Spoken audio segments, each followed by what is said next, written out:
வணக்கம். LP cooking சேனலில் இன்னைக்கு ஸ்பெஷல் ஐட்டம் தஞ்சாவூர் தனிக்கூட்டு. Very traditional item. நிறைய பேர் இதை பண்ணுறதில்ல. ஏன்னா இது கொஞ்சம் லெங்க்தி ப்ராசஸ். இதோட இன்க்ரீடியன்ட்ஸ்லாம் பர்ஃபெக்டாக போடலைன்னா இது கொஞ்சம் சரியாக டேஸ்ட் வராது. But it is a very tangy tasty side dish. இந்த மெயின் டிஷ்ஷாகவும் நம்ம சாம்பார் அந்த மாதிரி சாதத்துக்கு கலந்து சாப்பிட்ற மாதிரி சாப்பிட்லாம். இதை வச்சு நிறைய சைட் டிஷ் ப்ரிப்பேர் பண்ணுவாங்க.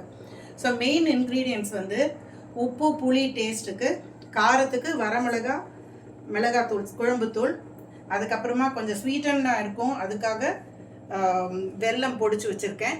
தாளிக்கிறதுக்கு கடுகு, கருவேப்பிலை, கடலைப்பருப்பு. இதில் வந்து மெயின் இன்க்ரீடியன்ட் வந்து தேங்காயும் இந்த புளிக்கரைசலும். இது எல்லாத்தையும் சேர்த்து பைண்ட் பண்ணுறதுக்கு பச்சரிசியை நல்லா செவக்க வறுத்து அதை வந்து பொடி பண்ணி வச்சுருக்கோம். அந்த பொடியை ஃபைனலாக போட்டு இதை பைண்ட் பண்ணி கன்சிஸ்டன்சி ப்ரிப்பேர் பண்ணி கொண்டு வருவோம். சரி, ஷல் வி ஸ்டார்ட்? இப்போ நான் அடுப்பை ஆன் பண்ணிக்கிறேன். கொஞ்சம் எண்ணெய், தாளிக்கிறதுக்கு கடுகு,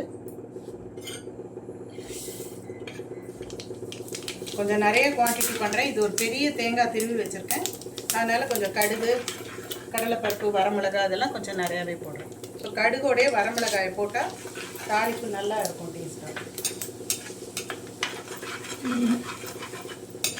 இந்த கடுகு கொஞ்சம் வெடித்து வரும்போது கடலைப்பருப்பு போடணும்.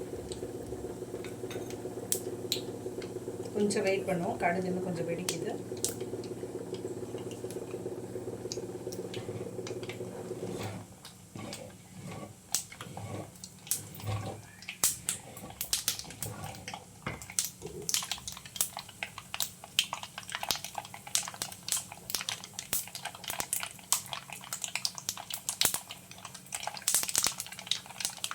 இப்போ கடலைப்பருப்பு கொஞ்சம் சேர்க்குறேன்.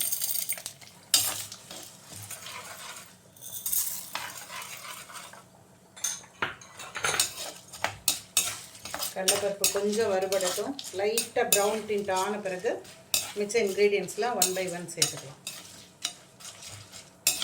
அடுப்பு இப்போ கொஞ்சம் பெருசாகவே இருக்கட்டும்.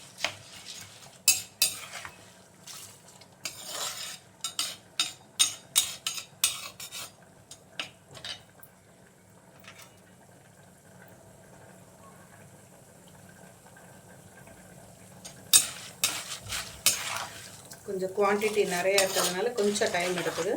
இப்போ கருவேப்பிலை போடுறேன்.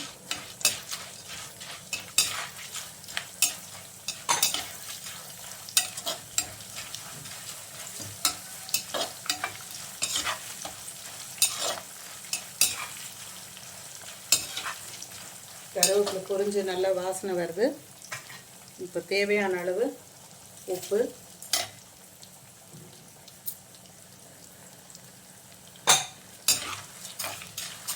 உப்பை எப்போவுமே வறுத்துட்டு சமைச்சோம்னா பிபிக்கு நல்லது அப்படிம்பாங்க. அது உண்மையாக பொய்யா எனக்கு தெரியாது.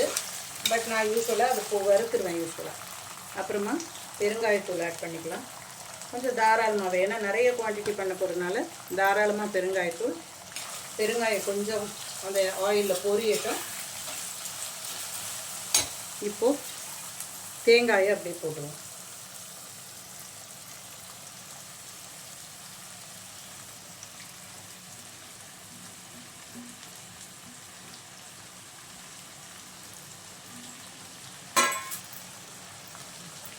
இன்னும் 3 இன்க்ரீடியண்ட்டு தான் இதில் இன்னும் ஆட் பண்ணோம். சாரி 4. கொஞ்சம் தேங்காய் கொஞ்சம் ரோஸ்ட் ஆகட்டும் மைல்டாக.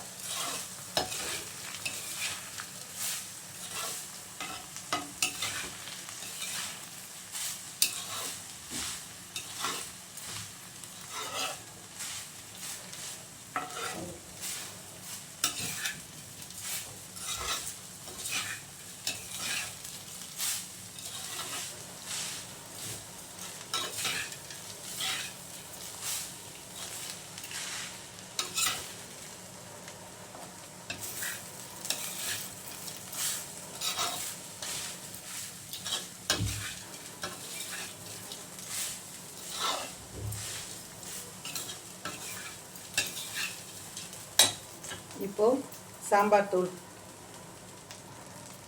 போட்டுக்கலாம். ஏன்னா இது ஒன்று தான் காரத்துக்கு. நம்ம போட்டிருக்க குவான்டிட்டிக்கு இவ்வளோ சாம்பார் பொடி தேவையாக இருக்கும். சாம்பார் பொடியை எப்போவுமே இந்த ஆயிலில் ஒரு பெரட்டினோம்னா அதோட ஃப்ளேவர் வந்து நல்லா என்ஹான்ஸ் ஆகி வரும்.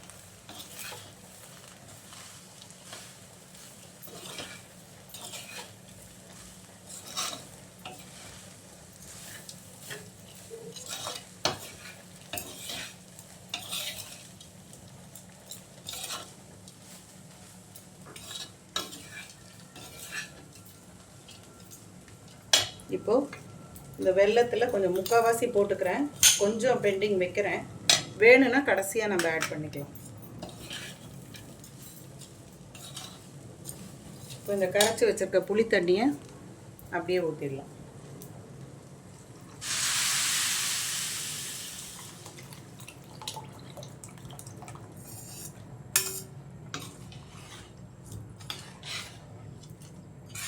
அவ்வளோதான்.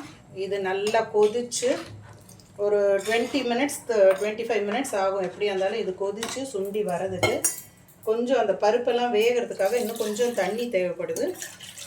அதனால் அந்த தண்ணியும் நான் இந்த புளி கரைச்ச பாத்திரத்துலேயே ஊற்றிக்கிறேன். ஓகே, இப்போது நம்ம ஒரு பிரேக் எடுக்கலாம். இது நல்லா கொதித்த பிறகு கடைசியாக டேஸ்ட் கொஞ்சம் பார்த்துட்டு அரிசி மாவு, அதை பொடிச்ச அரிசி தூள் போட்டு கிளறி இறக்க வேண்டியது தான். we will wait. ஓகே, இப்போது ஒரு 15-20 மினிட்ஸ் ஆகிடுச்சு. நடுவில் ஒரு தடவை 2 தடவை கிளறி விட்டுக்கணும். ஏன்னா தேங்காய் போட்டுக்கிறதுனால அடியில் கொஞ்சம் ஒட்டும். பட் ஆயிலெலாம் நிறையா போட்டிருக்கோம், இருந்தாலும் கிளறி விட்டுக்கிறது நல்லது. இப்போ வந்து ஃபுல்லாக இந்த பாத்திரம் ஃபுல்லாக இருந்தது நான் முதல்ல போடும்போது. இப்போது 3/4 வந்துடுத்து. ஓரளவுக்கு கெட்டிமாயிடுச்சு. இதுக்கு மேலே ஃபர்தராக அதை கெட்டிப்படுத்துறதுக்கு இந்த மாவு, இது வந்து வெறும் பச்சரிசி நல்லா செவக்க வறுத்து பொடிச்சு வச்சுருக்கோம். ரொம்ப மாவாக வேண்டாம், லைட்டாக பொடியாக இருந்தால் போதும். குறக்குறன்னு இருந்தால் கூட பரவாயில்ல. இந்த கொஞ்சம் கொஞ்சமாக போட்டு கலரணும், இல்லைன்னா கட்டி கட்டியாக அங்கங்கே இருக்கும்.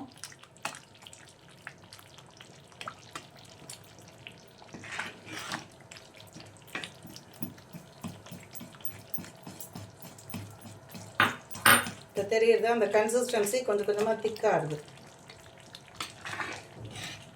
இப்போ அடுப்பை கொஞ்சம் சிம் பண்ணிக்கிறேன்.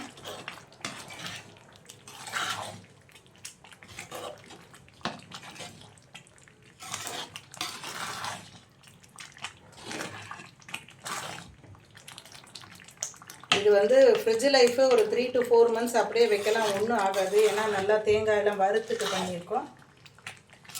இப்போ அவரைக்காய், வாழைக்காய் இதெல்லாம் லைட்டாக உப்பு மஞ்சள் பொடி போட்டு வேக விட்டுட்டு இந்த கிரேவியை கொஞ்சம் அதோடு போட்டு கலந்து சைட் டிஷ்ஷாக சாப்பிட்லாம், ரொம்ப நல்லாயிருக்கும். இது ஒரு மாதிரி புளிப்பு, இனிப்பு, காரம், உப்பு எல்லாம் கலந்த ஒரு டேங்கி டேஸ்ட்டில் இருக்கும். இப்போ இது ஓரளவுக்கு எல்லாம் முடிஞ்சுது. இன்னும் ஒரு 1 or 2 மினிட்ஸ் இது அப்படியே கொதிக்க விட்டோன்னு இப்போயே நல்லா திக்காக எடுத்து பாருங்கள். ஸோ இதான் கன்சிஸ்டன்சி. இன்னும் கொஞ்சம் நேரம் ஆக ஆக ஆறின பிறகு நல்லா கெட்டிமாயிரும். இப்போ இதுக்கு மேலே கொஞ்சமாக நல்லெண்ணெய்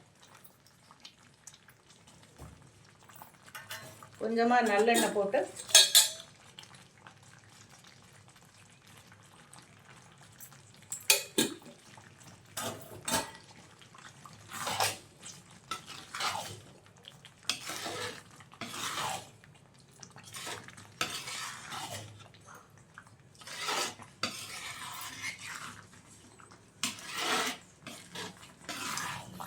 அவ்வளோதான். இந்த டிஷ்ஷு முடிஞ்சுது. இப்போ அடுப்பை அப்படியே ஆஃப் பண்ணிடலாம். நல்லா வாசனை நல்லா இருக்குது. அந்த வறுத்த அரிசி மாவு போட்ட உடனே வாசனை இன்னும் பிரமாதமாக வருது. அதுலேருந்து பெருங்காயம், உப்பு, புளி, வெல்லம் எல்லாத்தோட அந்த ஃப்ளேவர் எல்லாமே அதில் மிக்ஸ்அப் ஆகிடுது. அவ்வளோதான். இப்போது இதோடு இப்படியே இந்த லெவலில் வச்சாலே நல்லா கெட்டிமாயிரும். ஸோ இது அதுக்கப்புறமா ஆறின பிறகு ஒரு பாக்ஸில் போட்டு வச்சுக்கலாம். இது சைட் டிஷ்ஷாக சாப்பிட்லாம். வெறுமையை கூட நாங்களாம் ஒரு கப்பில் வச்சு அப்படியே எடுத்து சாப்பிடுவோம். ரொம்ப டேஸ்ட்டாக இருக்கும். Okay, thank you. ஸோ தஞ்சாவூர் தனிக்கூட்டு ஸ்பெஷல் ரெசிபி ரெடி.